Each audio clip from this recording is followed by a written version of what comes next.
Very good morning to all of you. Today I want to explain about pile foundation of module 5 for this session 5. Course outcome: capable of estimating load carrying capacity of single and group of piles. The subject title is Applied Geotechnical Engineering and subject code is 18CV62. It comes under 6 semesters in civil engineering departments. Now let us see. So today's lecture is based on under-rimmed piles and some numerical problems. How problems are asked and how to solve, and detailed description of under-rimmed piles. Okay. So practically, in special cases where there is a standard dimensions of piles, shapes are not available, then we are ready to prefer under-rimmed piles. So what do you mean by under-rimmed piles? An under-rimmed pile is one with an enlarged base or a bulb. The bulb is called an under-rim. There could be one or more under-rims in a pile.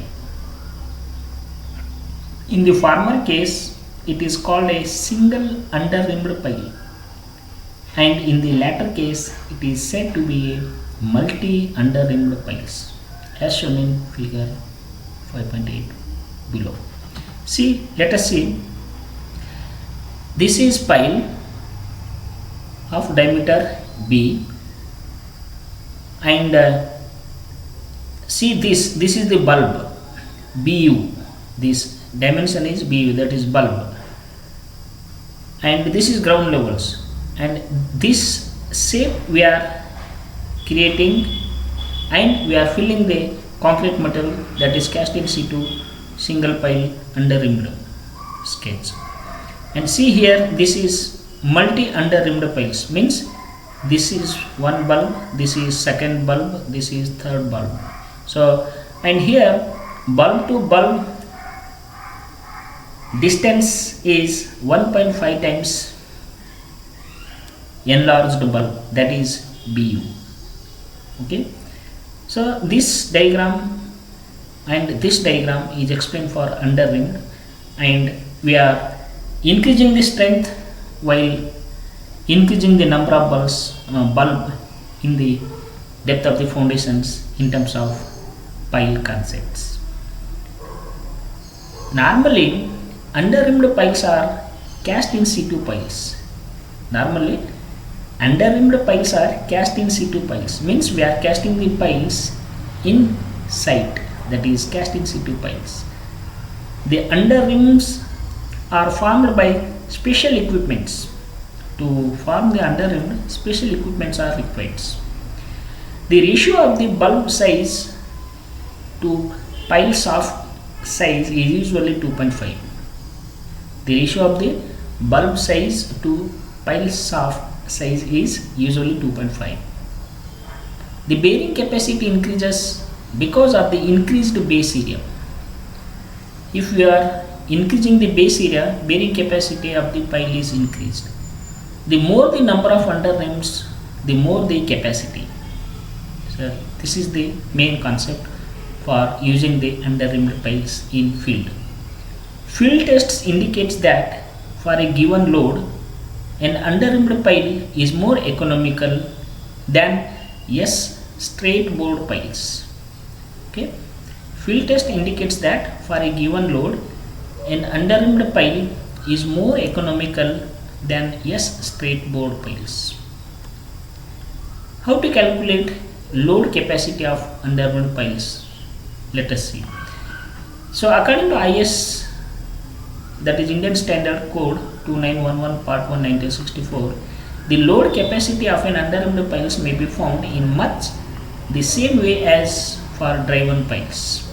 So that's the standard equation is given for under-rimmed pile to calculate load capacity. So Q up equal to QEB plus QSF, or QB into AB plus Fs into AS. So this is the standard equations to calculate load capacity of under-rimmed piles as per the IS codes, where QB is the unit point bearing capacity of a bulb, Fs is the unit friction, AB is the area of cross section of the bulb in meter square, and AS is the surface area of the embedded piles of in meter square. This is for a single under-rimmed pile. This is for a single under-rimmed piles. And for a multi under-rimmed piles, we have Q up equal to QB into AB plus Fs into AS plus Fs bar into AS bar. This is equation number 35, where Fs bar is the unit frictional resistance between soil and piles. AB is the area of section of the lowest bulb. AB is the areas of section of the lowest bulb. AS is the surface area of the embedded portion of the pile above the top bulb in meter square, and AS bar is the surface area of a cylinder of diameter BU in meter square and height equal to the distance between the center of the extreme bulbs. This is based on the assumptions that the soil between the bulbs might move together with the bulbs at ultimate roots. So this is the explanations about under-rimmed piles, how under-rimmed piles are constructed and how to calculate load capacity by using IS code methods with the single under-rimmed piles and multi under-rimmed piles. So this is the detailed explanation about under-rimmed piles. Okay. Let us see. After the discussion of types of piles, classification of piles, single piles for calculating load carrying capacity in cohesive soils and cohesionless soils, and pile group, group efficiency, pile configuration, negative skin friction, friction piles. Next, under-rimmed piles we have seen in details in last first session to session 5. Now there are some numerical problems are there. Let us see how problems are asked and how to solve. So here problem 1, that is example 1, a single acting steam hammer weighing 24 kilonewton and falling through a height of m meters and height of m drives pile to an average penetration of 0.5 mm under the last few blows. Determine the allowable load for the piles. Determine the allowable load for the piles. Solution. So here given data, C is 2.5 average penetrations. C is 2.5. This is for steam hammer. WH is 24 kilonewtons. H is 1 meters. H is 1 meter. So that is 1000 mm. And S equal to 7.5 mm. So that is, those values are given in problems. Okay. To find QF equal to how much? So that is allowable load. QF equal to how much? Procedure. We know that the equation QF equal to WH into H divided by 6 times S plus C. So now substitute the value here. WH is 24 kilonewtons, H is 1000 divided by 6 times 7, S is 7.5 plus C is 2.5. So we are getting 400 kilonewtons. Next, problem 2. What will be the penetration per blow of a pile which must be obtained in driving with a 30 kilonewton steam hammer falling through 1 meter if allowable load is 250 kilonewton? Same solutions, given data. Allowable load is 250 kilonewtons, WH is 30 kilonewtons, H is 1 meters. So then to find S equal to how much? We know that QF equal to 500 times WH into H divided by 3 times S plus 2.5. Now substitute the value in these equations. Finally, we are getting S equal to 17.5 mm. So in this problem, all of you remember the standard equations and write the equation and substitute the value. We are getting required data from that equations. Problem 3. A 30 kilonewton drop hammer was used to drive an RC pile. It has a free fall of 2 meter. The average penetration recorded in the last few blows is mm per blow. Estimate the allowable load on the pile according to the engineering news formula. Okay. So from this problem, so there are some data are given. So while typing, some data may be miss in problem, but in solution data are given in details. C equal to 25 mm for drop hammer, WH equal to 30 kilonewton, H is 2 meters, that is 2000 mm, S is 6 mm, okay. To find QF equal to how much? Same, use standard equation, that is QF equal to WH into H divided by 6 times S plus C. Substitute the value, we are getting QF equal to 22.58 kilonewtons. Next problem. A pile was driven by a winch operated drop hammer weighing 10 kilonewton with a height of fall of 2 meter. The driving was done without a dolly and helmet, but with a cushion of 25 mm thickness. The average penetration per blow for the last few blows was 10 mm. The diameter of the pile was 300 mm and its length 10 meter. The coefficient of elastic restitution was 0.4. Taking the unit weight of concrete as 23.5 kilonewton per meter cube, calculate the safe load on the pile, adopting a factor of safety of 5. Solution, given data from this problem. Weight of hammer, that is WH equal to 10 kilonewtons, is nothing but a 1 ton.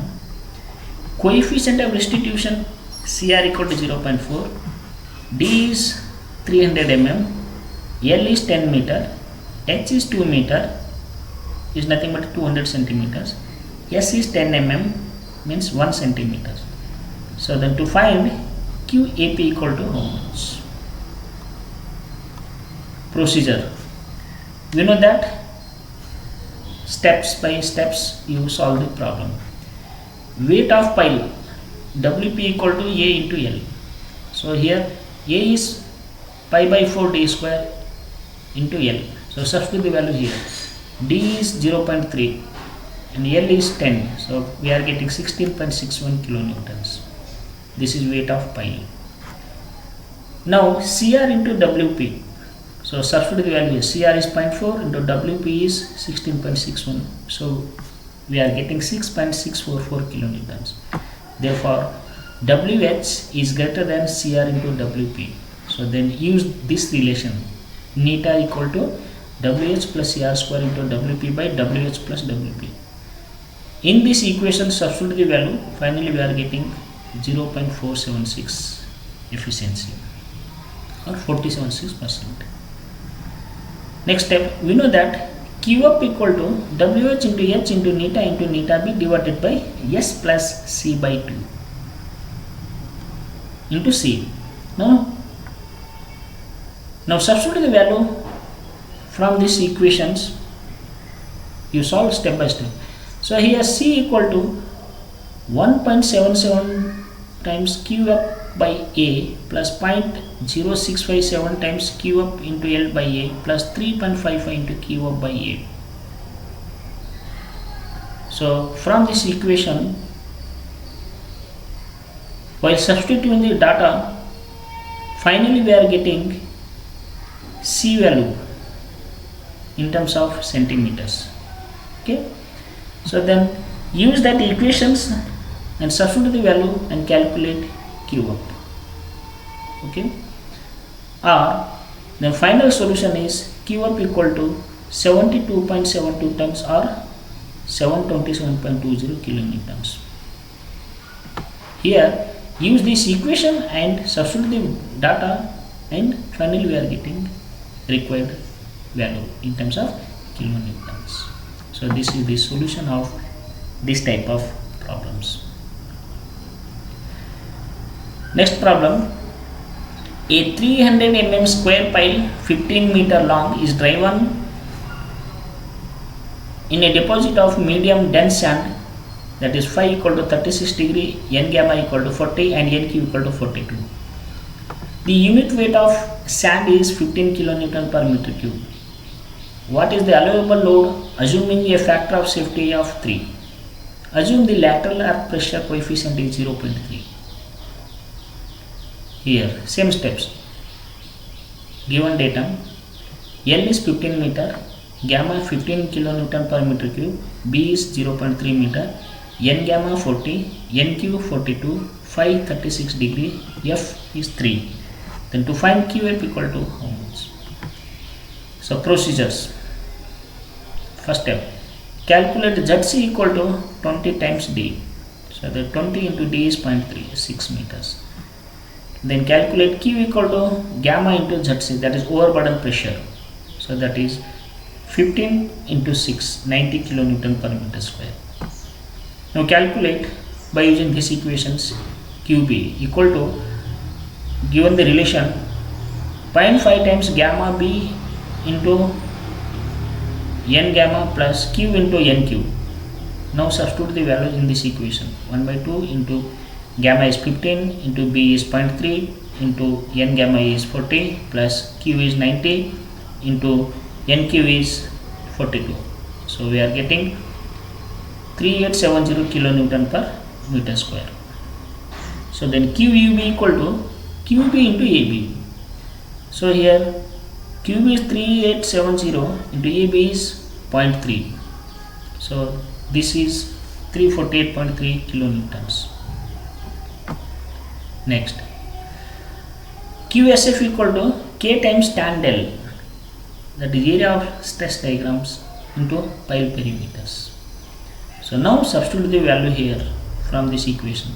K is 0.6 into tan del is 36 into area of stress diagram, that is half into base into height. So 0.5 into 90 into 6 plus pile perimeter 90 into 9 into 4 into 0.3. So finally we are getting 564.96 kilonewtons. Then QF equal to QEB plus QSF. So that is QEB is 348.3 plus QSF is 564.96. Finally we are getting 913.26 kilonewtons. Hence the allowable load equal to Q up divided by factor of safety. So here finally we are getting, while substituting data, 304.42 kilonewtons, that is allowable loads. Next problems. A friction pile 300 mm in diameter is proposed to be driven in a layer of uniform clay. The pile tip is assumed to carry 20% of the load. The skin friction between the pile surface and the soil may be taken as 50 kilonewton per meter square. Determine the length of the pile required to carry a safe load of 200 kilonewton with a factor of safety of 4. Also determine the cohesion of the clay. So this is the problems. So solution here. So here ultimate load Q up equal to safe load into factor of safety. So while substituting data, that is 200 into factor of 4, 800 kilonewtons. Given that the pile tip is assumed to carry a 20% of the load, hence the remaining 80% of the load is carried out due to skin frictions. So then QEV equal to 20% of 800, 160 kilonewtons. NC equal to 9 generally.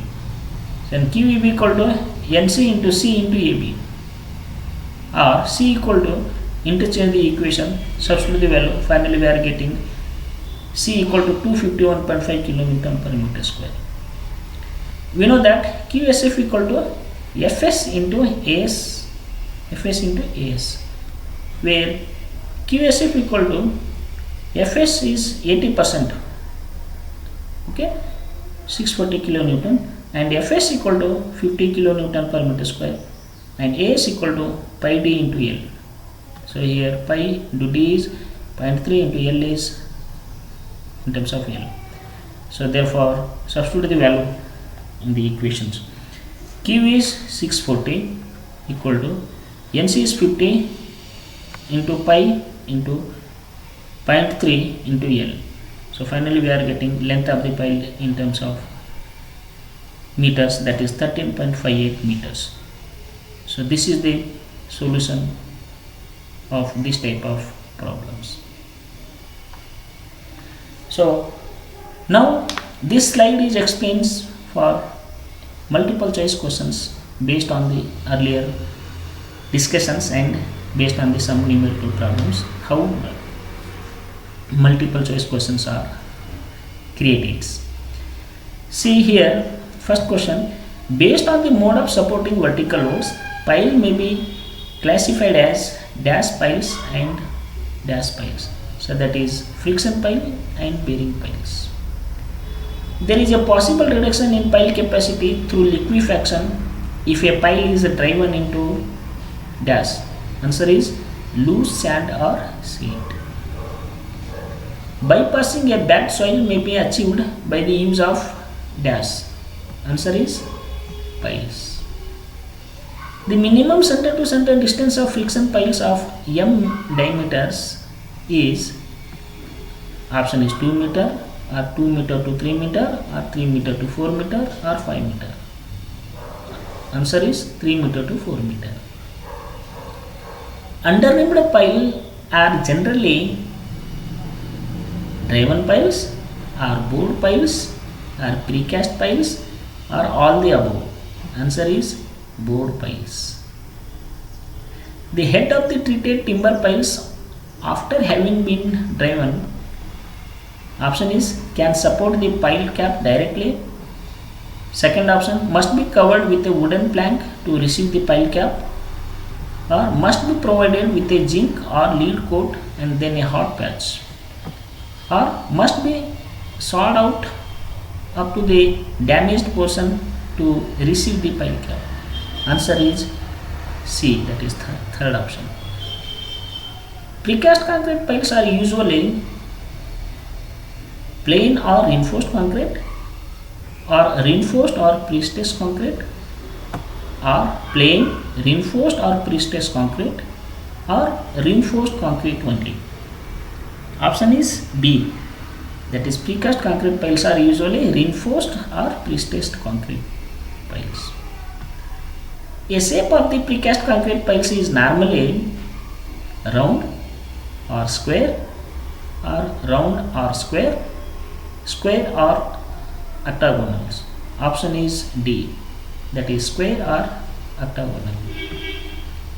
The tip of the precast piles should be tapered to a minimum length of, option is D, or 2D, or 3D, or 4D, where D is size of the piles. So option is B, that is 2D.